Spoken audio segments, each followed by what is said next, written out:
بسم اللہ الرحمن الرحیم۔ السلام علیکم۔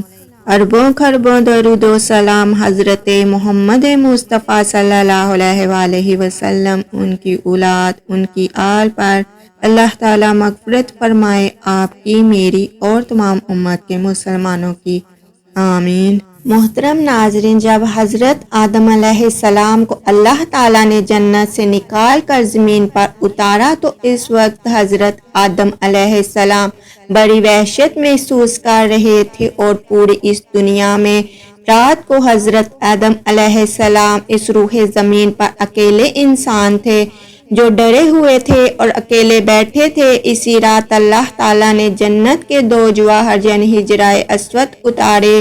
حجرۂ اسود عربی زبان کے دو الفاظ کا مجموعہ ہے۔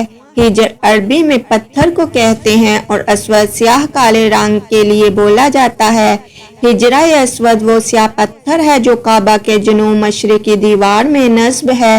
اس وقت یہ 3 بڑے اور مختلف شکلوں کے کئی چھوٹے ٹکڑوں پر مشتمل ہے۔ یہ ٹکڑے اندازاً 2.5 فٹ کی طرح کے دائرے میں جڑے ہوئے ہیں، جن کے گرد چاندی کا گول چکر بنا ہوا ہے۔ جو مسلمان حج یا عمرہ کرنے جاتے ہیں تو ان کے لیے لازم ہے کہ وہ طواف کرتے ہوئے ہر بار حجرۂ اسود کو بوسہ دیں۔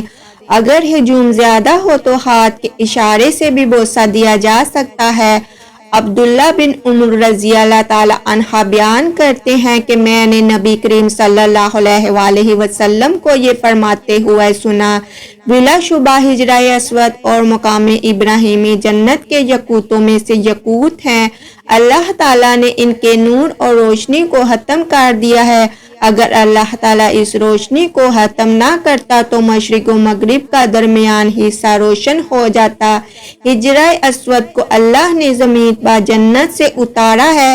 ابن عباس رضی اللہ تعالی عنہ فرماتے ہیں کہ نبی کریم صلی اللہ علیہ وآلہ وسلم نے فرمایا، حجرۂ اسود جنت سے نازل ہوا۔ حجرۂ اسود دودھ سے بھی زیادہ سفید تھا، جسے اولاد آدم کے گناہوں نے سیاہ کر دیا۔ ابن عباس رضی اللہ تعالی عنہ بیان کرتے ہیں کہ رسول اللہ صلی اللہ علیہ وآلہ وسلم نے فرمایا، حجرۂ اسود جنت سے آیا تو دودھ سے بھی زیادہ سفید تھا اور اس سے بنو آدم کے گناہوں نے سیاہ کر دیا۔ اوپر گزری ہوئی حدیث پر بعض علماء کرام نے یا فقہ نے اعتراض کرتے ہوئے کہا ہے کہ حجرۂ اسود کو مشرکوں کے گناہوں نے سیاہ کر دیا ہے تو مومنوں کی اطاعت نے ان پتھر کو سفید کیوں نہیں کیا؟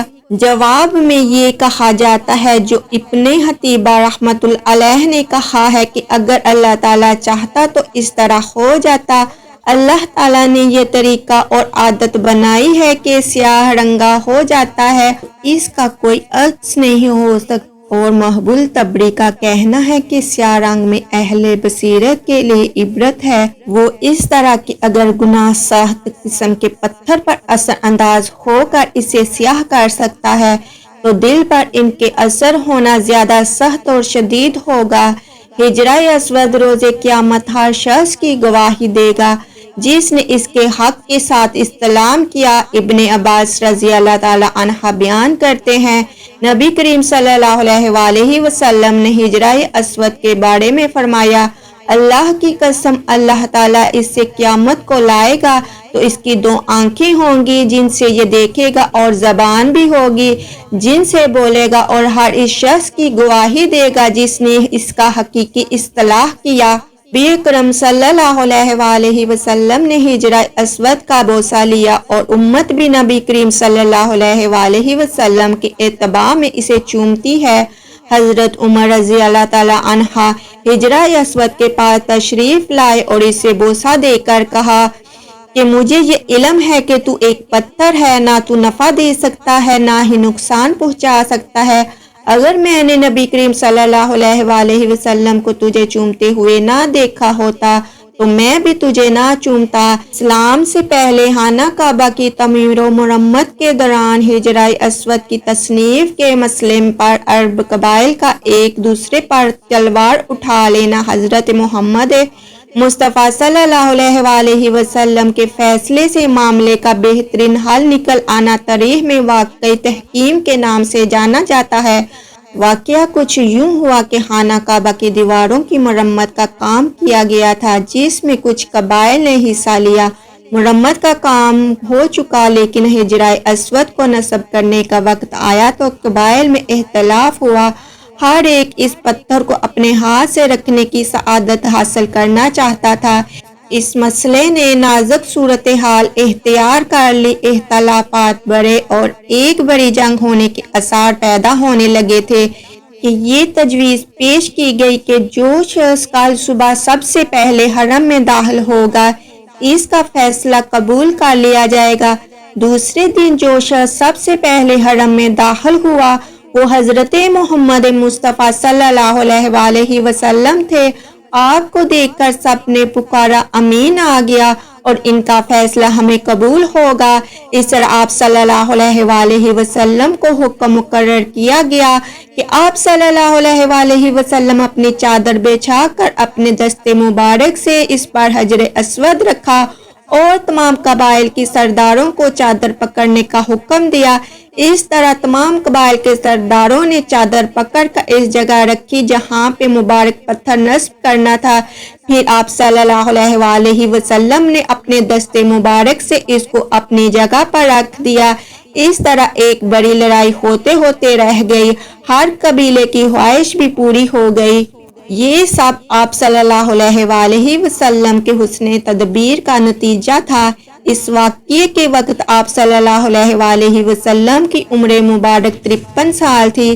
حضرت آدم علیہ السلام کو جب جنت سے نکالا گیا تو زمین پر اتارا گیا تو لکھا یہ ہے کہ آدم علیہ السلام جب وہاں سے نکلنے لگے تو انہوں نے وہاں سے حجرہ اسود کو اٹھا لیا۔ حجرہ اسود کو بطور موڑے کے یعنی بیٹھنے کے لیے ایک سیٹ کے طور پر حجرہ اسود کو بغل میں لے لیا اور زمین پر اتار دیے گئے۔ اور دوسری روایات میں آتا ہے کہ جس رات آدم علیہ السلام کو آسمان سے زمین پر اتارا گیا تو اس رات آدم علیہ السلام بڑی وحشت محسوس کر رہے تھے، بڑے مایوس تھے اور پوری اس دنیا میں ہو کے عالم میں اکیلے رات کو بیٹھے ہیں اور بڑے مایوس ہیں اور وحشت طاری ہے۔ اسی رات میں اللہ تبارک تعالیٰ نے جنت کے دو جواہر یعنی ایک حجرہ اسود اور دوسرا مقام ابراہیم اسی رات کے ساتھ زمین پر اتار دیے۔ جب صبح کی روشنی پھیلی تو آدم علیہ السلام نے اپنے پاس یہ دونوں پتھر پڑے دیکھے تو آپ علیہ السلام پہچان گئے، یہ تو میرے جنت کے ساتھی ہیں۔ آپ علیہ السلام نے جنت کے ان دونوں پتھروں کو اٹھا کر اپنے سینے سے لگایا، ان کو بغل میں رکھ لیا، ان سے تسکین حاصل کرنے لگے اور سوچنے لگے کہ جنت کا ایک سامان میرے ساتھ آ گیا ہے۔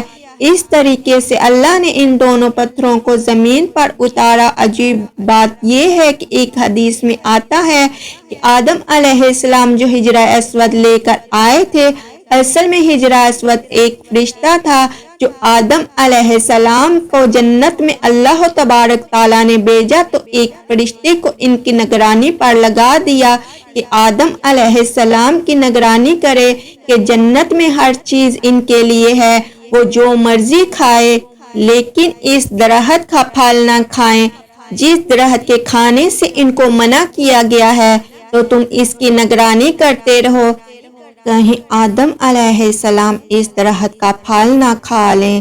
چنانچہ یہ فرشتے آدم علیہ السلام کی نگرانی کرتا رہا تو آدم علیہ السلام بھی محتاط رہے اور جنت کے اندر وقت گزرتا رہا۔ جب اللہ تبارک تعالیٰ کو تقویمی طور پر منظور تھا کہ آدم علیہ السلام پھل کھائیں اور پھر آگے سارا ماجرا ہوا تو یہ تقویمی نظام ہے کہ اللہ کے ہاں یہ ہونا تھا، یہ مقدر تھا۔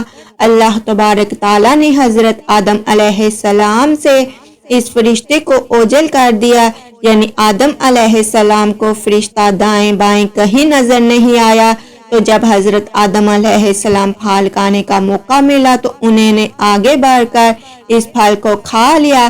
جیسے ہی پھل کھایا تو اللہ تبارک تعالیٰ کے ہاں ظاہر ہے ایک قسم کا غضب نازل ہوا کہ یہ تمہیں منع کیا گیا تھا تو کیوں کھایا؟ تو اسی ہیبت اور دبدبے کے عالم میں اللہ تعالیٰ نے اس فرشتے کی طرف دیکھا جب اس ہیبت کے عالم میں اللہ تبارک تعالیٰ نے اس فرشتے کو دیکھا ہے تو فرشتہ خوف سے پتھر بن گیا اور وہ حجرہ اسود کی شکل میں قائم ہو گیا، جس کو آدم علیہ السلام اپنے ساتھ زمین پر لائے۔ اس کی تائید کی ایک دوسری صحیح حدیث میں آتا ہے کہ نبی کریم صلی اللہ علیہ وآلہ وسلم فرماتے ہیں، کل روز قیامت جب حجرہ اسود میدان حشر میں آئے گا تو اس کے 2 کان ہوں گے، اس کی 2 آنکھیں ہوں گی، اس کی زبان بھی ہوگی، باقاعدہ ہاتھ ہوں گے، گویا کہ پورے ہاتھ پیر کے ساتھ یہ میدان حشر کے اندر پہنچے گا۔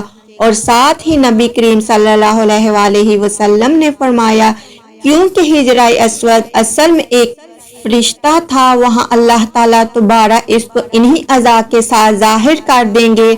حج یا عمرہ کے لیے دنیا بھر سے جو لوگ جاتے ہیں، اس لیے ان کو بوسہ کرتے ہیں کہ ان کے حق میں گواہی دے گا، تو معلوم ہوا کہ یہ حجرہ اسود ایک فرشتہ ہے کہ دنیا میں جو لوگ بھی اس کو بوسہ دیتے ہیں وہ تختی پر نوٹ ہو جاتا ہے کہ اس آدمی نے مجھے بوسہ دیا، اس کے گناہ معاف کر دیے گئے، تو کل روز قیامت وہ اس کی گواہی دے گا۔ اور مزے کی بات ہے کہ دنیا کے اندر ایک بہت بڑے محدثین گزرے ہیں، وہ یہ کہتے ہیں کہ مکہ کے اندر حرم میں کعبہ کے قریب ایک عرصہ تک رہا تو میں نے ایک مرتبہ عظیم منظر دیکھا کہ حجرہ اسود وہاں اپنی جگہ سے نکلا اور اس کے ہاتھ پاؤں بھی تھے، اس کے کان بھی تھے، یعنی پوری ایک انسانی شکل میں نکلتا ہے۔ وہ نکلا اور کافی دور تک ٹہلتا رہا اور دوبارہ اسی جگہ قائم ہو گیا اور اسی طرح پتھر کی شکل اختیار کر دی۔ جب حجرہ اسود کو کوئی حاجی یا عمرہ کرنے والا بوسہ دیتا ہے تو حقیقت میں وہ اللہ سے مصافحہ کرتا ہے، اللہ سے سلام کرتا ہے، تو سلام کرنے کے نتیجے میں اللہ تعالیٰ اس کے سارے گناہوں کو معاف کر دیتے ہیں۔ جیسے 2 ایمان والے جب آپس میں ایک دوسرے سے مصافحہ کرتے ہیں، حدیث میں آتا ہے کہ ان دونوں کے الگ ہونے سے پہلے، ان کے مسافر الگ ہونے سے پہلے اللہ تعالیٰ ان کے گناہ معاف کر دیتے ہیں، تو وہاں حجرہ اسود کو مصافحہ گویا اللہ سے مصافحہ ہے۔ اللہ سے مصافحہ اور گناہ معاف نہ ہو، یہ کیسے ہو سکتا ہے؟ اس سے اللہ تعالیٰ گناہوں کو معاف کر دیتے ہیں۔ تو یہ حجرہ اسود وہ فرشتہ ہے جو ہر بوسہ دینے والوں کی تفصیلات کو نوٹ کر لیتا ہے۔ تو اللہ سے دعا ہے کہ اللہ تعالیٰ ہمیں حجرہ اسود کو سلام اور اس کا بوسہ لینے کی سعادت نصیب فرمائے۔